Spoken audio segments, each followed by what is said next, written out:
The next morning, Karen arrived at the Hendersons' doorstep with a thick manila folder, 2 witnesses from the HOA board, and a professional camera crew she'd hired to document the violations. She'd spent all night researching military housing regulations and was armed with ammunition. "Mrs. Henderson," Karen announced to Mike's wife Sarah, "I've discovered that your husband's combat boots left outside your front door constitute a biohazard under county health codes." Sarah Henderson, 8 months pregnant and exhausted from unpacking, stared at the spectacle before her. "Those boots are drying after my husband cleaned them. He's been deployed for 14 months. Irrelevant. Rules don't bend for personal circumstances." Karen signaled her camera operator, "Document everything." But Karen had made a critical miscalculation. The original viral video had reached the local news, and Channel 7's investigative reporter, Janet Morrison, was already parked across the street. Moreover, the video had caught the attention of a veterans advocacy group that was mobilizing support for the Henderson family. As Karen began measuring the exact placement of the Hendersons' garden hose, a crowd started gathering. First came the Garcias from 2 streets over, then the elderly Petersons from the corner house, then families Karen barely recognized. They formed a protective semicircle around the Henderson property. "Karen," called out Mr. Peterson, a Vietnam veteran himself, "you're embarrassing our entire community." Karen felt a flicker of uncertainty, but her pride wouldn't let her retreat. "I'm protecting our property values. When people see military equipment and violation of aesthetic standards, we see a family that served our country," interrupted Maria Garcia. "While you've been measuring sidewalk chalk and timing how long visitors can park, this man was dodging bullets in Kandahar." The crowd murmured agreement, and Karen felt the first crack in her armor. But she pressed on, pulling out her ultimate weapon, a cease and desist letter she'd had drafted overnight. "This document legally requires the removal of all non-compliant items within 48 hours, or the HOA will begin foreclosure proceedings." The word foreclosure sent a chill through the crowd. Karen had gone too far, and she knew it, but she couldn't stop now. That's when Staff Sergeant Henderson himself emerged from the house, still in his military uniform from his morning VA appointment. He looked tired, older than his 32 years, but his bearing was unmistakably dignified. "Ma'am," he said quietly, "I've served 3 tours protecting the freedoms that allow you to form HOAs and make rules. I respect your authority here, but I'm asking you, person to person, to show my family the same respect we'd show any neighbor." For a moment, Karen wavered.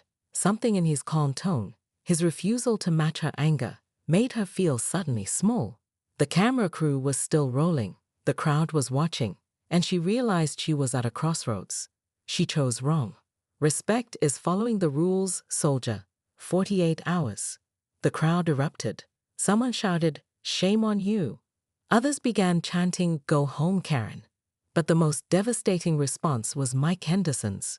He simply nodded, saluted her with military precision, and walked back inside his house. Karen had won the battle, but as she walked back to her own house through a gauntlet of hostile neighbors, she began to realize she might have lost something much more important. Her phone was exploding with notifications, and not the kind she wanted. The video now had 50,000 views and had been picked up by 3 news stations.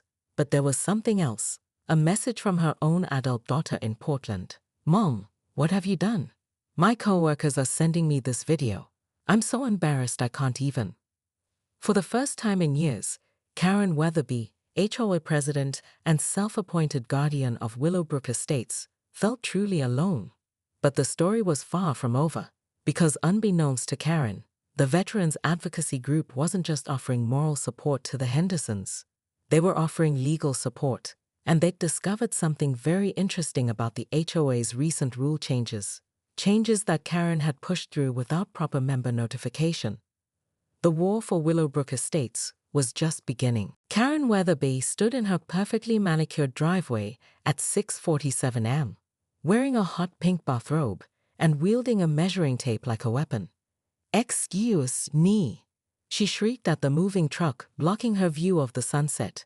Never mind that the sun rose in the east.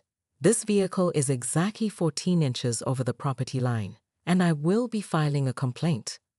The second shock came when she realized the new neighbors weren't just any family, they were the Hendersons, a military family with 3 young children and a father who'd just returned from deployment. Karen's eyes narrowed as she watched Staff Sergeant Mike Henderson carry boxes marked Army in bold letters. She pulled out her phone and began recording. This is Karen Weatherby, HOA President, documenting a clear violation of our community's aesthetic standards. Military paraphernalia is strictly prohibited under Section 4.2 of our covenant. The third and most shocking moment occurred when little Emma Henderson, age 7, dropped her favorite stuffed elephant right on the property line between their yards. As Karen marched over to confiscate what she called litter, Staff Sergeant Henderson stepped protectively in front of his daughter. "Ma'am, with respect, that's my daughter's toy." Karen's face flushed crimson. "And this is my neighborhood. I don't care if you served in Afghanistan or Antarctica. Rules are rules." The confrontation escalated when Karen spotted the small American flag the Hendersons had planted near their mailbox. Her HOA rulebook clutched against her chest like armor. She declared, "Flagpoles require pre-approval through a committee process that takes 6 to 8 weeks. This comes down immediately." Mike Henderson's jaw tightened. "Ma'am, that flag represents everything I fought for overseas. And this covenant represents everything I fight for right here."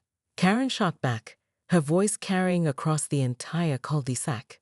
Within hours, Karen had fired off 17 emails to various city departments, posted in 3 different neighborhood Facebook groups, and left 4 voicemails with the HOA management company. She felt righteous, powerful, unstoppable. The rules existed for a reason, and she was their guardian. But by evening, something unexpected happened. Her phone started buzzing, and buzzing, and buzzing. The first notification was from her neighbor across the street. A video titled HOA Karen versus Military Family. Unbelievable. Already, it had 247 views. The second notification showed 1,200 views. The third showed 5,300.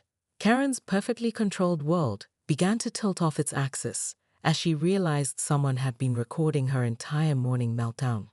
The video showed her measuring tape theatrics, her bathrobe-clad authority display, and worst of all, her face contorting with rage as she screamed at a 7-year-old stuffed elephant. The comments were brutal. "This woman is unhinged. Thank you for your service, Henderson family. Someone please get Karen a hobby." But Karen wasn't backing down. If anything, the attention fueled her determination. She would show everyone who really ran Willowbrook Estates, military hero or not.